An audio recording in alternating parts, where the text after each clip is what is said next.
Pourquoi y a-t-il de plus en plus de dépression? Oui, hein, les chiffres sont très alarmants. Il y a même des gens qui parlent d'épidémie, de dépression. Alors pourquoi il y en a plus? C'est un peu difficile à dire. Il y a certainement des conditions de vie qui ont beaucoup évolué dans notre société d'aujourd'hui. En termes de repères familiaux, en termes de repères géographiques, hein, les gens sont de plus en plus éloignés, de plus en plus distants, les couples et les familles se séparent, et tout ça, ce n'est pas anodin. Il y a certainement aussi quelque chose au niveau des rythmes, le rythme du temps.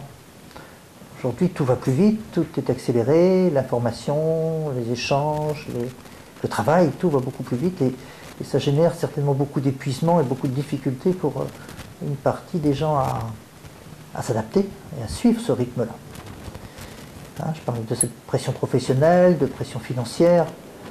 Il y a cette crise aussi, hein, cette crise qui depuis plusieurs années inquiète beaucoup de gens et crée de l'incertitude, crée du doute. Et tout ça, ce sont des conditions propices à fabriquer les dépressions. En même temps, on n'est pas sûr qu'il y ait plus de dépressions graves qu'à 30 ans. Puisqu'on classe les dépressions en 3 formes: dépression grave, sévère, dépression moyenne et dépression légère. Et aujourd'hui, on a beaucoup étendu le diagnostic de dépression, c'est-à-dire vers des manifestations qui, auparavant, n'auraient pas été appelées dépression il y a 20 ou 30 ans.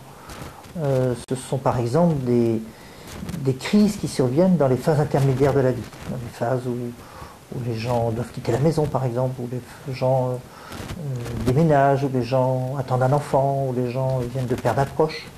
Ce sont des moments difficiles et souvent ces phases difficiles, ces crises prennent les habits de la dépression. Repli sur soi, fatigue, des doutes, de l'angoisse. Et puis il y a une étude récente qui montre que ces phases-là, et c'est ce que nous disons aussi depuis des années, mais que ces phases-là seraient des phases probablement d'intégration de ces nouvelles conditions pour les gens. Autrement dit, ce seraient des phases qui seraient utiles et qui seraient respectées. Vu comme ça, bien le travail du thérapeute, s'il est sollicité, c'est d'accompagner la personne pour aller au-delà de ces phases-là, qui à ce moment-là n'ont plus besoin d'être appelées dépression, mais crise de vie, crise existentielle, et peuvent être alors considérées, comme dirait André Consponville, comme des phénomènes normaux de la vie. Puis un dernier point que je voulais évoquer, qui est peut-être un point plus délicat, c'est que les gens qui font la dépression, il y a beaucoup de rechutes qui sont décrites, beaucoup de récidives, comme si les traitements fonctionnaient un certain temps, mais pas longtemps ou pas tout le temps. Et puis il y a de plus en plus de formes chroniques, c'est-à-dire des gens qui sont considérés aujourd'hui comme ayant des dépressions devant être traitées toute la vie. Ces formes chroniques étaient considérées comme rares il y a 30 ans. Quand moi j'ai fait mes études, par exemple, la dépression chronique était une chose plutôt exceptionnelle, elle était connue, mais plutôt exceptionnelle. Aujourd'hui, c'est assez courant.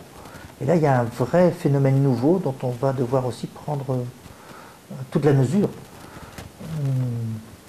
Et une question se pose, par exemple, on a vu ce qui s'est passé avec les antibiotiques il y a quelques années, l'apparition de formes résistantes, des souches résistantes. On peut se demander si l'analogie ne serait pas la même avec l'apparition de sources résistantes et de formes résistantes de dépression aux psychotropes.